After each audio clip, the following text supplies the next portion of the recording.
Porque si no se quejaba el delegado, dice. Ya. 120 diapositivas. 137 diapositivas. Ay, qué genial. Solo 37.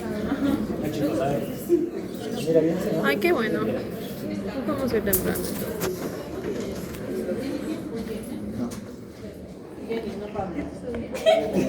Ya. Ahora sí, silencio, silencio. Empezaremos. ¿Cómo están? Cansados. Bueno, vamos a ver hoy día una clase tanto más físico-patológica. A ver, silencio, silencio. Sobre lo que es el papel del sistema inmunológico y en el cáncer, ¿no? Nosotros sabemos de que el sistema inmune se va a encargar de defendernos contra infecciones, principalmente bacterias, pero también virus, protozoarios. Pero realmente juega un papel también importante en lo que es la defensa contra el cáncer y contra en general las neoplasias. Desde que estas empiezan o inician, o cuando ya están incluso ya propiamente hechas como una neoplasia, o incluso cuando hay una metástasis, ¿no? Que ya obviamente es menor el papel que juegan, pero todavía participan. Entonces vamos a conversar un poquito de algunas interleuquinas y algunas otras cosas que están involucradas en este tema, ¿ya? Como ustedes ya han hecho en la primera clase, la célula cancerosa va a valerse de diversos métodos para poder sobrevivir, ¿no? ¿Listo? Y muchos de estos métodos van a estar dados a base de generar mecanismos que hagan que se perpetúe la replicación de la célula cancerosa. Como no sabemos, para que haya normalmente condiciones fisiológicas un estado de renovación y muerte celular, sobre todo renovación, va a tener que primero unirse un factor de crecimiento a su receptor, luego se va a activar una señal a nivel intracelular y finalmente se va a transcribir con la generación de una proteína, de una señal molecular, lo que sea, ¿no? Y esto sucede en la mayoría de células, de modo tal que hay un equilibrio entre lo que es la muerte y la renovación y también los protoncogenes y los genes supresores de tumores.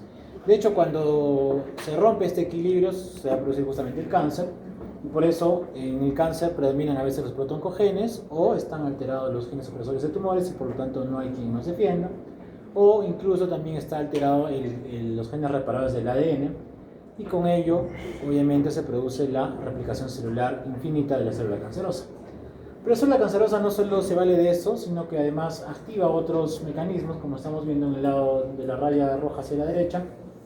Por ejemplo, comienza a generar más factores de crecimiento o más hormonas que van a estimular a los receptores, a su vez genera más receptores, a su vez también genera mayor transducción de señales y por lo tanto un incremento de la activación de la transcripción con mayor generación de proteínas, mayor replicación de ADN, replicación celular, que al final conlleva que haya miles de células cancerosas replicándose a cada minuto. Esto obviamente también se va a dar en un contexto de que hay una alteración en el equilibrio que habíamos mencionado al inicio, ¿no? Tanto entre la renovación y la muerte celular o la reparación del ADN o los propios protoncogenes con genes supresores de tumores. Ya más o menos lo he comentado, así que no lo vamos a tocar a detalle. Ya lo que les hemos dicho está aquí, ¿no es cierto? Va a prevalecer ya sea los protoncogenes, como vemos aquí, o una alteración en disminución de lo que son los genes supresores de tumores o en la reparación del ADN, que va a conllevar a que haya pues la célula cancerosa, es decir, el cáncer. Bien, pero como hemos mencionado, no solo la propia célula se ingenia a través de diversos mecanismos para llegar a convertirse en una célula cancerosa o proliferar en forma de metástasis, sino que también involucra, en este caso, al sistema inmunológico, que va a tener ciertas deficiencias para poder detectarla y genera que también haya cáncer. Entonces, en condiciones fisiológicas, lo que sucede es que el sistema inmune sí se da cuenta, ¿no? Apenas haya una replicación o una célula mutada, va, la detecta y la destruye, ¿no? Y esto está dado pues, por los linfocitos NK citotóxicos, por las células dendríticas, los linfocitos y principalmente algunas interleuquinas como interferón y además interleuquina 12, que son antitumorales. ¿Ya? También por otro lado, desde la inmunidad adaptativa, porque lo primero es la inmunidad innata, ¿no es cierto? La inmunidad aumentativa, también tenemos el patrón TH17, que puede ser antitumoral, pero también puede ser protumoral, como vamos a ver ahora, y se generan con ello también anticuerpos y linfocitos T citotóxicos del tipo CD8 que van a tratar de eliminar las células cancerosas. Si alguno de estos mecanismos falla o se hacen de la vista gorda, por así decirlo, entonces ahí se produce el cáncer, ¿no? Entonces ya la célula que está acá, la célula del sistema inmune, ya no reconoce o no ataca la célula tumoral y por lo tanto va a producirse el cáncer, ¿ya? Entonces aquí sí tenemos que acordarnos de algunas cosas importantes, básicamente las interleuquinas, eso sí lo suelo preguntar, cuáles son aquellas que van a ser antitumorales o protumorales. Principalmente tenemos que acordarnos de las antitumorales porque es lo que nos importa en esta clase. Y tenemos que acordarnos que además de la interleuquina 2 y el interferón gamma que hemos mencionado, también está la interleuquina 2. ¿Ya? Pero además de ello hay otros mecanismos u otras células del sistema inmunológico que van a tener actividad antitumoral, principalmente los macrófagos, las células dendríticas, los propios natural killer, el patrón TH1 y TH2, incluso el TH17. Pero el TH17 va a depender mucho también de la respuesta inmunológica que se active para ver si es que da una forma antitumoral o una forma protumoral. Es decir, una célula TH17, si está incentivada o activada por la interleuquina 12, que dijimos es antitumoral, pues va a activar a los linfocitos CD8, que también son antitumorales, ¿no es cierto? Y por lo tanto van a generar citotoxicidad y con ello muerte celular de la célula cancerosa. Si de igual forma se activan ciertas quimioquinas como CCL2 o CCL20, se va a producir el reclutamiento de células inmunológicas del patrón TH1. Y si por otro lado también se activan otras quimioquinas, puede producirse mayor predominancia de lo que es el interferón y el factor de necrosis tumoral. Entonces todos ellos son antitumorales, ¿no? Interleuquina 2, resumiendo, interleuquina 12, interferón, gamma y factor de necrosis tumoral alfa también. Pero si por otro lado la que se activa va a ser o la que se produce en mayor cantidad, predomina, va a ser la interleuquina 17 que vemos por allá, por este lado, o el factor de crecimiento transformante beta, la actividad más bien va a ser protumoral y va a favorecer de que haya mayor predisposición a la formación de ciertas neoplasias, como vemos aquí. De hecho, en muchas de las neoplasias que son conocidas por todos o muy frecuentes, tenemos la activación del patrón TH17 hacia el lado protumoral, es decir, hay un mayor predominio de la interleuquina 17 y esto se ve, como lo hemos mencionado, en cáncer de mama, por ejemplo. TH17 está elevado, hay una mayor producción de la quimioquina CXCL1. En cáncer de hígado también está elevado la interleuquina 17, en cáncer de ovario, en cáncer de melanoma, en cáncer de piel, donde además se va a activar a través del TH17, se va a activar el JAK3, el STAT3. En cáncer de pulmón también está elevado TH17, y así, ¿no? Páncreas, colon, próstata, incluso en los cánceres de piel, no melanomas. Casi en todos los cánceres está predominando interleuquina 17. ¿Listo? Y entonces es una citoquina que está muy relacionada a la actividad protumoral, ¿no? Bien, entonces habíamos mencionado de que el sistema inmunológico se va a encargar de defendernos de las infecciones y en ese sentido también tiene un papel importante en la prevención del cáncer, porque recordemos que muchas de las infecciones también pueden producir cáncer, ¿no? Por ejemplo, virus de Epstein-Barr, virus de papiloma, virus de linfotrófico humano, HTLV1, tanto el virus de hepatitis B como C, o el virus del herpes 8, que está asociado a Kaposi, o incluso algunas otras bacterias, como por ejemplo el Helicobacter pylori, que está asociada a cáncer gástrico. De hecho, cada vez que nosotros nos enfrentamos a estas bacterias o virus, el sistema inmunológico trata de destruirlos y con ello nos defiende, o incluso si es que ya hay la producción de un tumor producto de esta infección, ya trata de detenerlo a toda costa para evitar que avance. Obviamente, como también hemos dicho, va a eliminar células tumorales a través de la unión o reconocimiento de ciertos antígenos tumorales, ¿no? Nosotros sabemos de que ciertos tumores van a expresar también marcadores tumorales, algunos antígenos que nosotros podemos reconocer. De hecho, los usamos como marcadores tumorales. Por ejemplo, el CEA, ¿no? El antígeno carcino embrionario, es un antígeno que expresan las células tumorales y el sistema inmune debería reconocerlo, pero nosotros también lo utilizamos como un marcador tumoral. Y por otro lado, también hay que recordar que el sistema inmunológico va a encargarse de prevenir microambientes inflamatorios. Ya es sabido hace muchos años de que la célula tumoral es una célula viva, pues, ¿no? La célula tumoral agarra y, como hemos visto, genera múltiples mecanismos, y dentro de ellos, un mecanismo que utiliza es generar el microambiente tumoral, ¿no? Entonces, ¿qué es el microambiente tumoral? Es el tumor que está rodeado de células inflamatorias, pero esas células inflamatorias como que se han vendido al tumor y en lugar de destruirlo, lo están defendiendo, ¿no? Y comienzan a traer más células inflamatorias que generan más interleuquinas, pero de tipo protumorales, y al final el tumor sigue creciendo, y eso genera a su vez más angiogénesis y metástasis, ¿no? Entonces el sistema inmunológico debería prevenir esto, ¿no? Lo hace, pero a cierto punto. En un momento cuando ya el tumor está desarrollado y ya se cambia el patrón de citoquinas, ya no lo va a hacer. También tenemos que recordar de que muchas de las enfermedades oncológicas están relacionadas justamente a enfermedades autoinmunes. Todavía no hemos hecho con ustedes la clase de inmunología, pero muchas enfermedades autoinmunes que conocemos en el día a día, por ejemplo, la artritis reumatoide, está relacionada al linfoma del HTLV, al cáncer de mama, a melanoma, a NIC3. Por ejemplo, el lupus también es muy conocido, que se asocia a cáncer de colon, cáncer de mama, algunos linfomas. Pero el que es mucho más conocido todavía, que sí está bien relacionado a diferentes tipos de cáncer, sobre todo el linfoma y cáncer de tiroides, es el Sjögren. El Sjögren es una enfermedad autoinmune de las glándulas salivales y glándulas lacrimales, que va a generar sequedad de mucosas. Está relacionada principalmente con linfocitos tipo TCD8, algunos linfocitos B también, y genera o está relacionada a muchos cánceres, sobre todo el linfoma no Hodgkin. Eso sí, alguna vez lo preguntamos, no creo que lo esté por ustedes, pero por si acaso.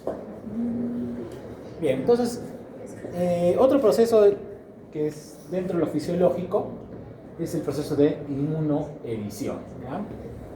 Bueno, antes le llamábamos inmunoevasión, pero nos hemos dado cuenta que en realidad está compuesto por tres componentes o tres partes, ¿no? Primero es el estado de equilibrio, ¿no? O sea, ni el sistema inmune, o el sistema inmune está activo, pero el sistema canceroso no se activa. Hay un equilibrio entre ambos, ¿no? O sea, el sistema inmune está vigilante, por lo tanto no hay un cáncer.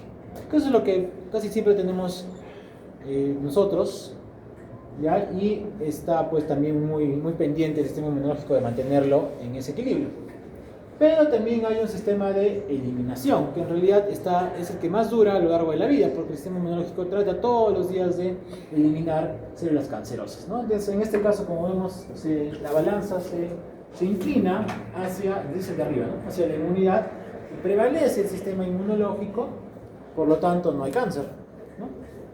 Y esto va a depender, como ya hemos dicho, tanto del sistema innato como adaptativo, y van a participar linfocitos T, linfocitos B, natural killers, los CD8, el interferón, que dijimos es antitumoral, vuelvo a repetirlo, algunos patrones moleculares asociados a daño, algunos ligandos inducidos por estrés, entre otros. Entonces, gran parte del sistema inmunológico está dado o sometido a eliminar el cáncer. Pero, ¿qué pasa cuando prevalece más bien el cáncer y el sistema inmunológico es vencido, ¿no? Pasa lo que está en la parte inferior, que es el estado de escape, ¿no? En el cual, como su nombre indica, el cáncer escapa pues de la visión o de la vigilancia del sistema inmunológico, y por lo tanto comienza a avanzar y también en un momento a producir metástasis.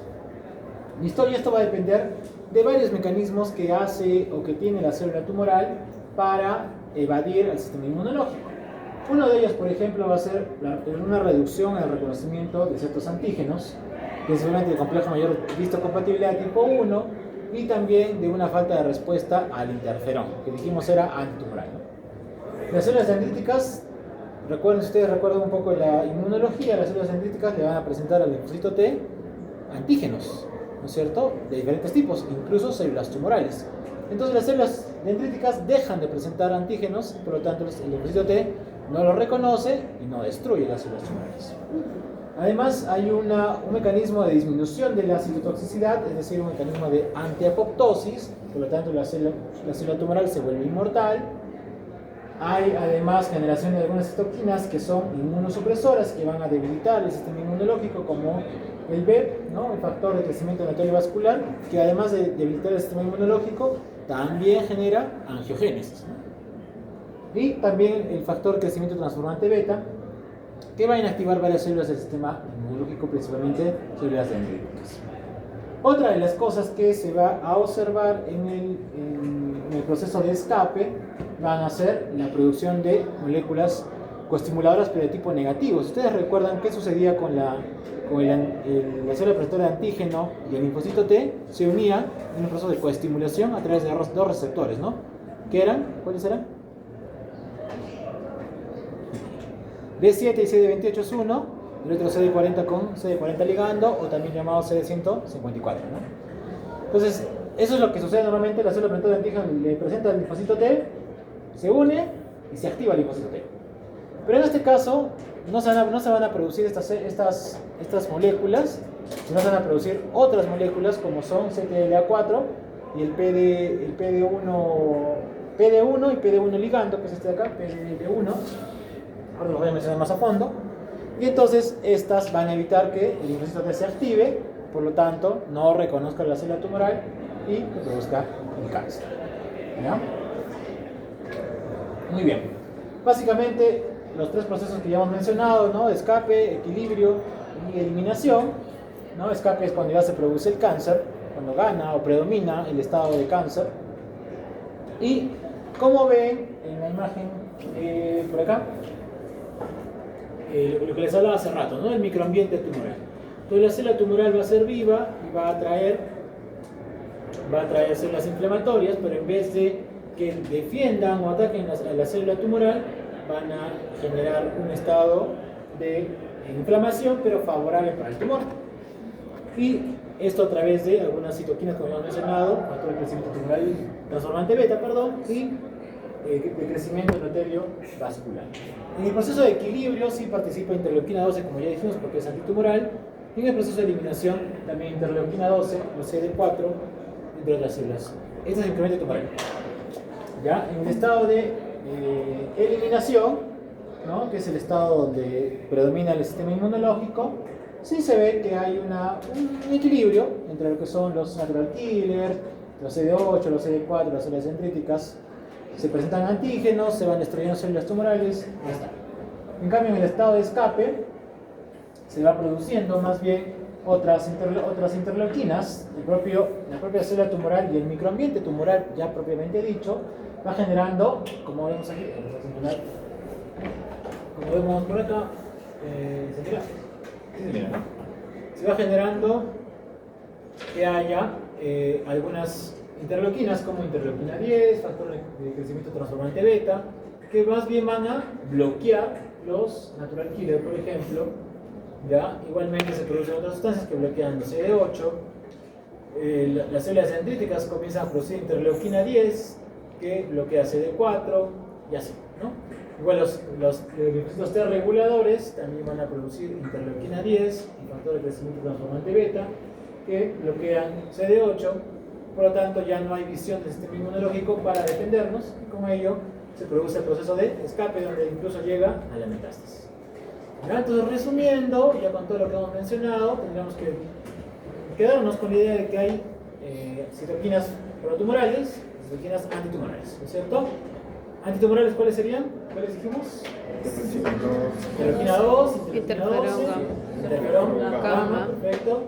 Y de las protumorales, esa interleuquina 10, transformante beta, el BERT también, ¿no es cierto? ¿Ya? Y la interleuquina 17, prácticamente.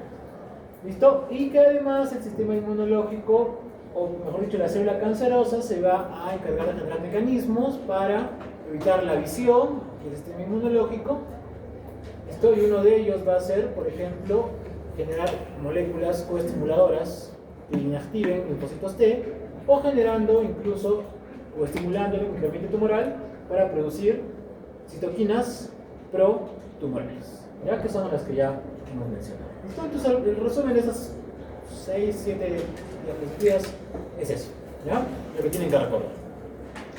Muy bien, pues ya más fácil ya no se puede. Bien, no sé si acá tienen alguna pregunta.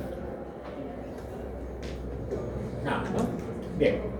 Entonces, hay otros mecanismos que son los de evasión tumoral que van a principalmente evitar pues, la destrucción del sistema inmune por las células inmunológicas, ¿no? Además de estos que ya hemos mencionado, también por acá están algunos. Por ejemplo, entonces la célula tumoral es viva también, ¿qué hace? Disminuye antígenos tumorales, ¿no? En un momento deja de presentar antígenos tumorales, por lo tanto no son reconocidos por los linfocitos T. ¿Listo? O desprende esos antígenos, forma complejos inmunes con los anticuerpos generados por el sistema inmunológico, pero en vez de ser reconocidos por los linfocitos T, más bien bloquean su actividad, ¿no? Entonces son obviamente antígenos aberrantes o alterados que no van a cumplir su función de activar el linfocito T, sino más bien bloquear su actividad. O también producen quimioquinas como las SL21 que van a atraer algunas células inmunosupresoras y con ello evitar que se reconozca por el sistema inmunológico. También factor de crecimiento del transformante beta que ya dijimos, CCL2 también activa las células tumorales. O también lo que hace es desprende sus antígenos, los envía a la circulación sanguínea, los manda a otro sitio, de modo tal que el sistema inmunológico piensa que el cáncer está en el riñón, pero el cáncer está en el cerebro, ¿no? Disipa un poco el sistema inmunológico y con ello evita que sea atacado el tumor que está en el cerebro en este caso. Pero también genera anticuerpos. Recuerden que hemos mencionado al inicio que las células cancerosas tienen mucha secreción de anticuerpos que se unen a sus receptores. Pero no solo producen anticuerpos que van a estimular la reproducción celular, sino también anticuerpos que van a bloquear la activación del sistema inmunológico, en este caso del complemento principalmente, y con ello evitar que se produzca la respuesta inmunológica.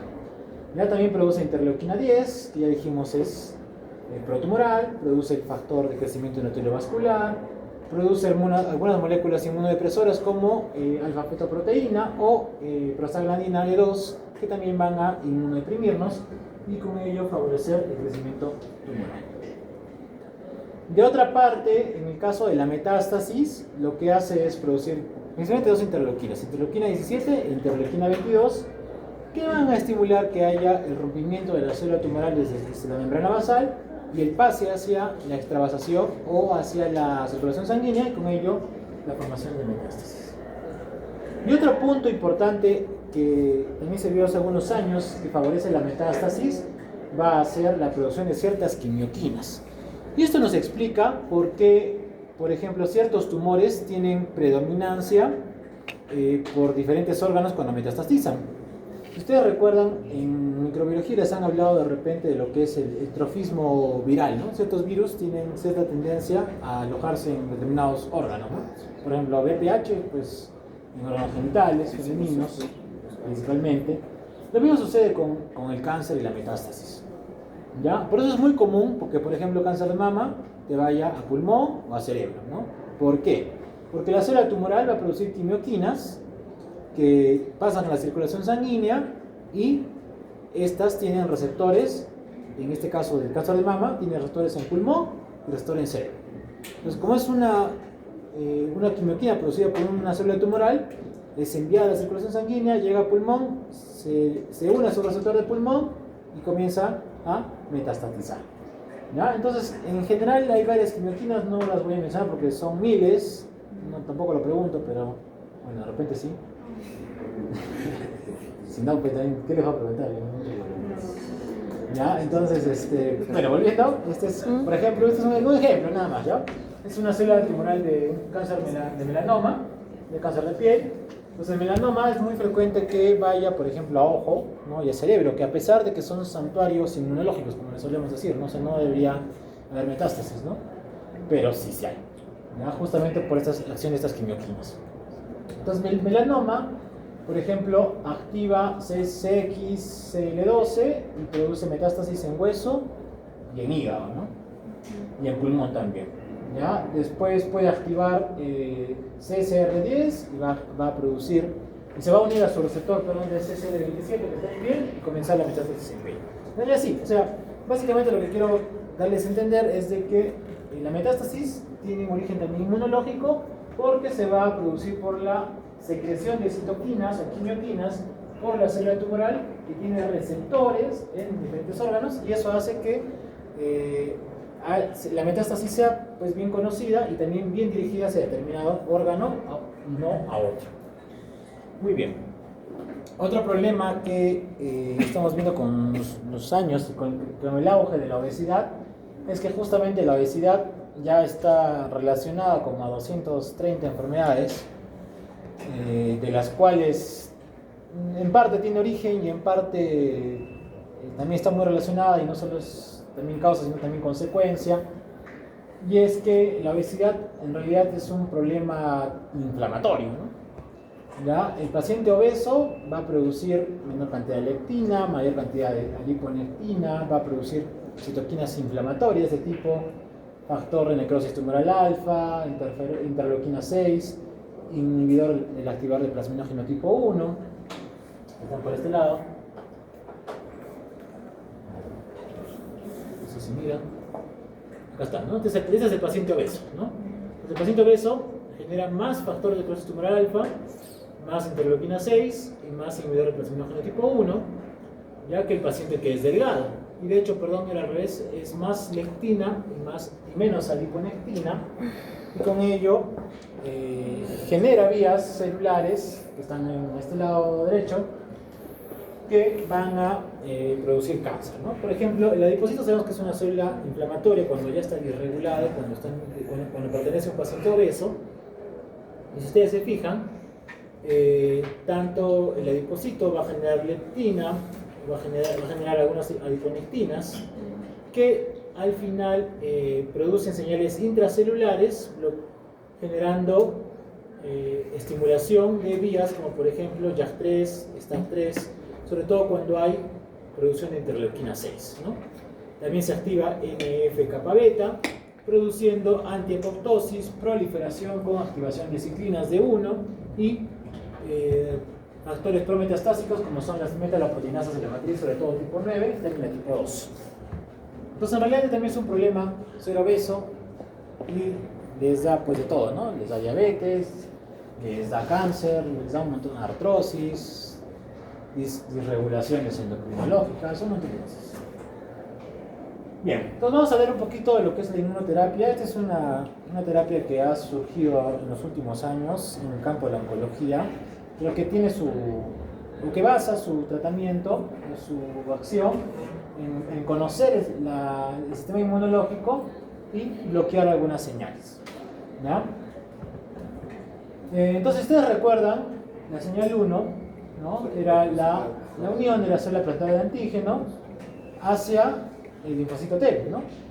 A través de estos receptores que les dije hace rato, ¿no? El B7 con CD28 que está por acá, B7 en la célula plantaria de antígeno, CD28 en el linfocito T y CD40 con CD154. Entonces, una vez que se produce el contacto directo entre ambas células, se va a producir el proceso de coestimulación y con ello se va a dar inicio a la activación del linfocito T, desencadenando la cascada inmunológica, ¿no? Con activación de la calcineurina, luego del emetor, etcétera, etcétera, ¿no? De la interleuquina 2, el emetor, JAK3 y finalmente la replicación celular. ¿Listo? Entonces, justamente, como habíamos mencionado hace un rato, algunas células tumorales aprovecharon estos mecanismos para evadir el sistema inmunológico. ¿Y cómo lo hacían? En vez de producir la unión de B7 con CD28, generaban sustancias como el CTLA4, que significa anti-antígeno 4 al linfocito T citotóxico, o sustancias como el PD1, es decir, proteína 1 de muerte celular programada, que lo que hacían era unirse a la célula tumoral junto con el linfocito T y producir mayor replicación. Es decir, ya no activaban el linfocito T, sino que producían mayor replicación de la célula tumoral, ¿no? Entonces nosotros fuimos más inteligentes y dijimos, bueno, entonces bloqueamos estos receptores, que son el CTLA4 y el PD1, con fármacos, y con ello no va a haber proliferación oncológica. Y sí, justamente hay fármacos anti-CTLA4, anti-PD1 y anti-PD1 ligando. Entonces, para que lo entendamos, vean la imagen, B7 se une con CTLA4, este lo podemos bloquear aquí. El PD1, que dijimos que era la proteína 1 de muerte celular programada, se une a su PD1 ligando, ¿ya? Y esto estimula la activación de la célula tumoral. Pero como hemos mencionado, nosotros podemos bloquearla. Y hay fármacos anti-CTLA4, anti-PD1 y anti-PD1 ligando. ¿Listo? Este mismo. Y aquí están los fármacos. Se les presento, son nombres bien raros como en oncología, pero bueno, vamos a ir a echarle ganas para aprenderlos. ¿Ya? Entonces hay niveles de CTLA4 que por ejemplo son ipilimumab y tremelimumab, que son los más conocidos. Los inhibidores del PD1, que son el nivolumab, y el que más me gusta a mí es el pembrolizumab, así que de repente lo pregunto. No sé, por si acaso, digamos.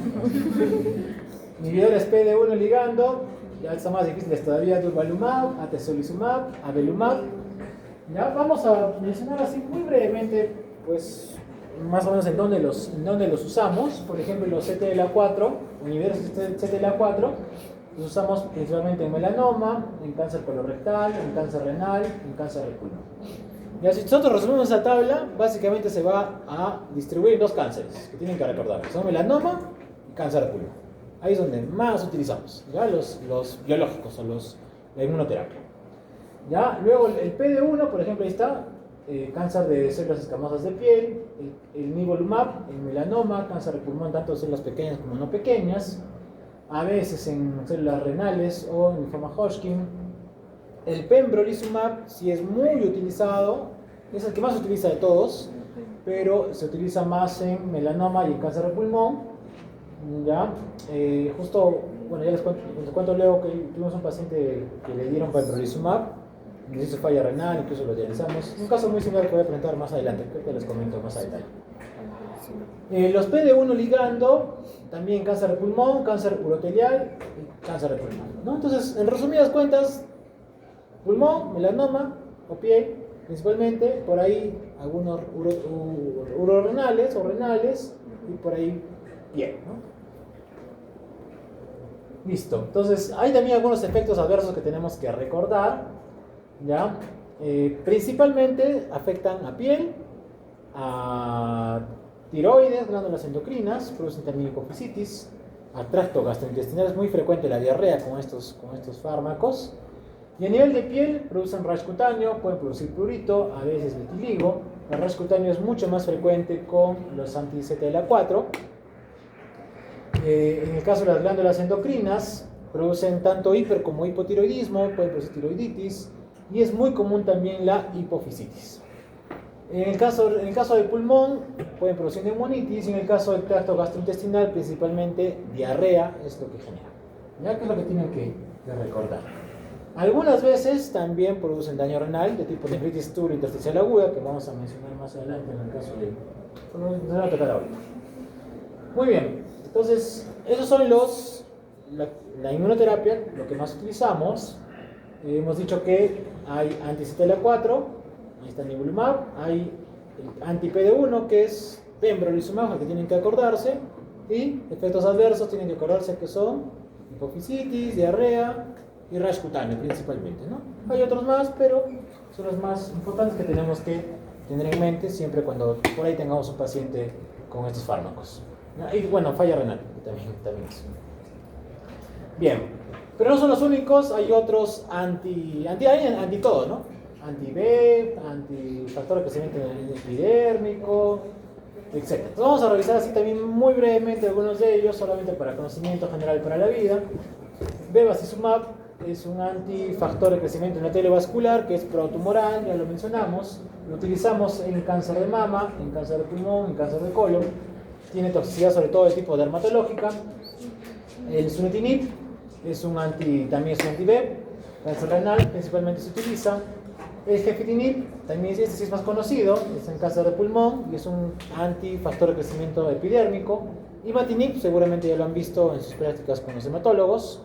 Lo utilizamos mucho en leucemia mieloide crónica. Ya produce exantema, toxicidad gastrointestinal. El everolimus lo usamos también en trasplante. Es un inhibidor del mTOR. Está asociado a lo que es cáncer de mama, cáncer de riñón como tratamiento. Trastuzumab sí también es bien utilizado en cáncer de mama, que es el receptor de estrógeno positivo, ¿no? El tipo 2. Bortezomib sí lo van a ver cuando hagan con los hematólogos mieloma múltiple, lo damos allí, ¿ya? Y rituximab, que también es muy conocido, no solo en enfermedades oncológicas como el linfoma, sino en enfermedades autoinmunes o incluso en trasplante renal.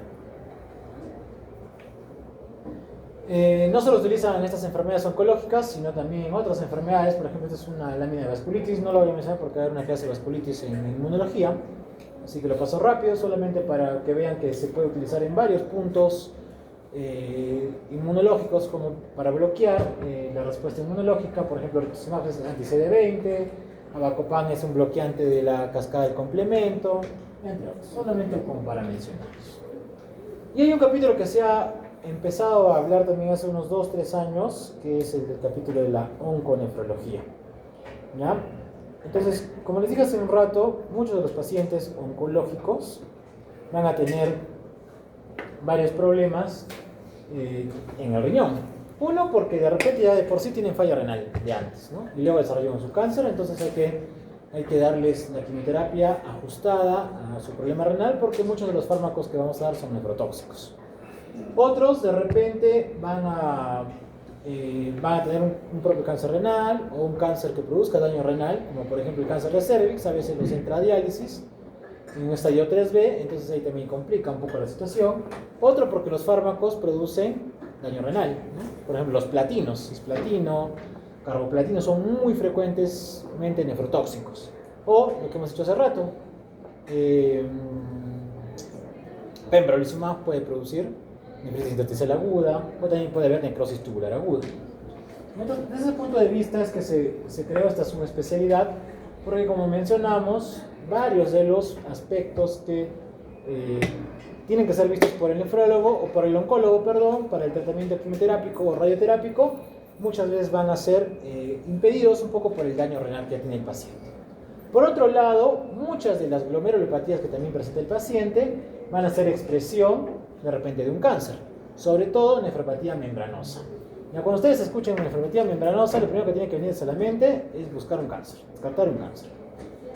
¿Ya? Cualquiera de ellos, principalmente de órgano sólido, o sea, pulmón, próstata, hígado, etc. No es el único cáncer, pero no es la única glomerulopatía que se asocia a cáncer, puede ser también cambios mínimos, focal segmentaria, membrana proliferativa, entre otras. O incluso puede haber otros tipos de glomerulopatías como microangiopatía trombótica o incluso amiloidosis que se asocia a mieloma. Por otro lado, a nivel tubular, eso es a nivel de glomérulo, a nivel tubular puede haber infiltración también del cáncer, como sucede en el cáncer de cervix, hay una infiltración parenquimatosa, o puede haber lisis tumoral, que sí es bien frecuente, que lo van a ver también en la última clase de onco.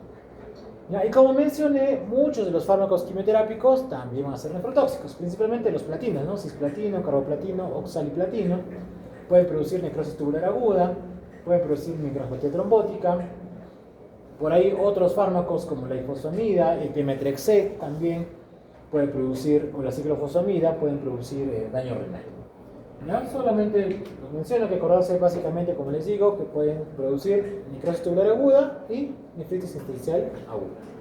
Y en el caso de las glomerulopatías, como ven, hay una larga lista y en casi todo se repite membranosa, ¿no? Es el que está más relacionado. Por eso, como les vuelvo a decir, si ustedes se encuentran un paciente con membranosa, estamos obligados a descartar cáncer. ¿Ya? Puede haber otras, no los dejo para nefro, lo vamos a ver en nefrología, solo quiero mencionarlo. No voy a preguntar tampoco tanto de eso, salvo que sea membranoso. Ya saben la respuesta, ¿no? Muy bien. Entonces, ustedes que andan estresados, cuidado, porque también da cáncer. De todo da cáncer, no ser obeso, ser estresado, ser estudiante de medicina, ser médico. sea nefrólogo, da cáncer. Bueno, esta parte es como para terminar, que es bastante rápida porque también es muy fisiopatológica, pero creo que sí debemos saberlo porque muchos de los pacientes, y ustedes de repente lo han visto o lo han escuchado, creo que a veces hasta había una película de esto, ¿no? Los pacientes que tienen cáncer, si tienen mayor estrés o su sistema inmunológico está venido menos, no van a responder a quimioterapia y se van a morir más rápido, ¿no? ¿Ya? Y es que hay una relación bidireccional muy estrecha y además interesante. ¿Ya? ¿Qué pasa cuando estás estresado? Se va a activar tu cortisol por un lado, ¿no? Producto de la activación del eje hipotálamo hipófisis adrenal, ¿no es cierto? Acá está, este lado de verde. ¿Ya? Entonces, ¿qué produce eso? Produce generación de ACTH, que va a generar finalmente sobre la glándula adrenal producción de cortisol, ¿no? Y por otro lado, el propio estrés va a activar el sistema simpático, que está en el lado de rosadito. Este sistema simpático va a actuar sobre las neuronas ganglionares de los nervios simpáticos, las fibras podganglionares, produciendo mayor cantidad de epinefrina y de norepinefrina. ¿Ya? A su vez, estas dos sustancias, tanto el cortisol como la propia epinefrina, van a generar o van a producir un feedback, en realidad no tan negativo, sino positivo, generando más estrés, ¿no? O sea, activa más a la pituitaria, más cortisol y así, ¿no? Un círculo vicioso. Y a su vez, como estamos viendo en esta imagen, generan producción de citoquinas, principalmente interleuquina 6, interleuquina 1 beta, que cierto dijimos era pro-tumorales, ¿no? También tiene que ver mucho con la activación de un tumor.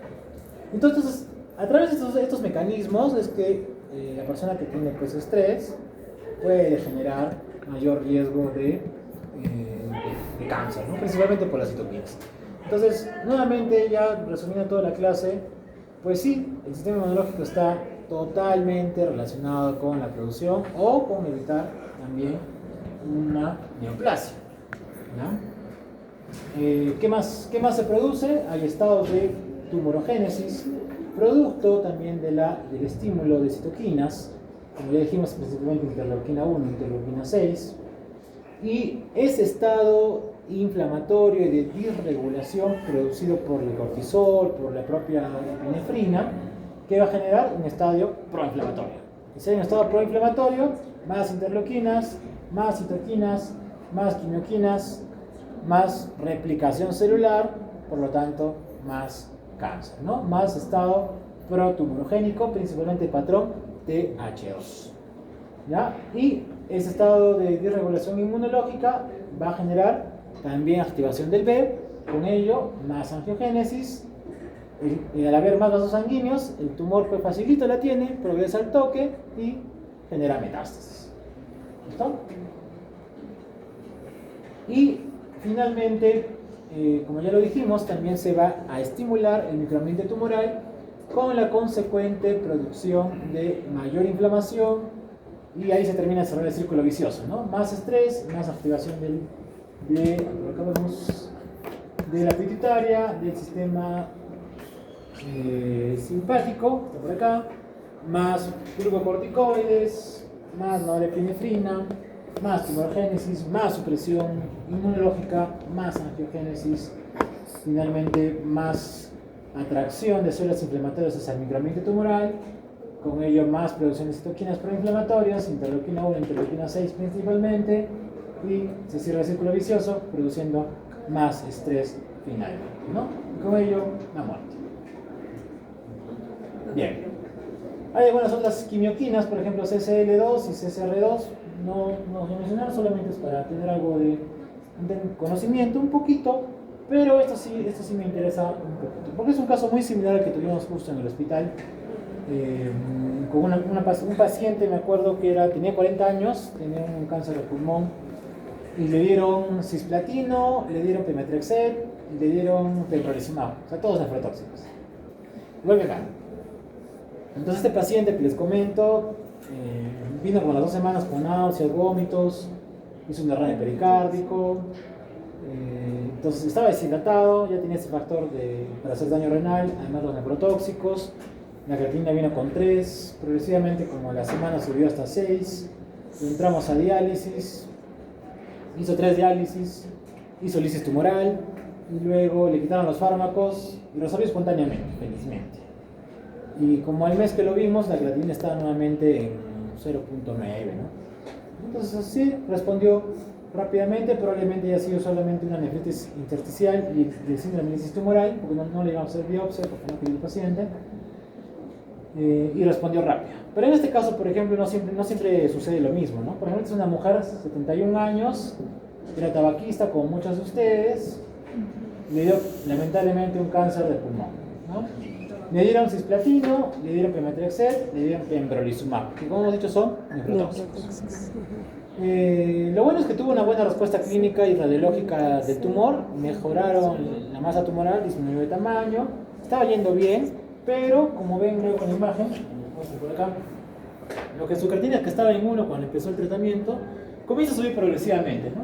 1.15, 1.5, 1.69, 1.7, 1.9, 2.56. Imagino que ellos se asustan y dicen, ¿qué estará pasando con el pobre paciente? Entonces, se estresó también. Asumo que dijeron, bueno, es una falla renal. Le dieron prednisona pensando en una nefritis intersticial aguda, que es el techo del tratamiento de corticoides. ¿Ya? Vean cómo la creatinina comienza un poquito a descender, ¿no? Baja como hasta 2.18, 2.08. Le frenan un poquito los corticoides, pero nuevamente comienza a subir la creatinina. Hacen la biopsia renal que arroja justamente una nefritis intersticial aguda, le siguen dando corticoides entonces y luego ya mejora la creatinina, pero ya se acabó con cierto daño renal, ¿no? Y para variar, encima tuvo tan mala suerte que le dio su herpes zóster. Bien, entonces el examen no es tan sencillo, un poco así, a ver si han aprendido algo. Respecto al pembrolizumab, marque la correcta. ¿Es un inhibidor del ISGLT2? No. ¿Del B? No. ¿Del P1? ¿Del CTLA4? No. ¿Del CD20? No es rituximab. Han estado atentos. Bueno, tampoco voy a poner así, pues tampoco no se pasa. Esto es para primaria, pues. Esto es para primaria, pues. No. Bueno, no sé si tengan alguna duda, inquietud.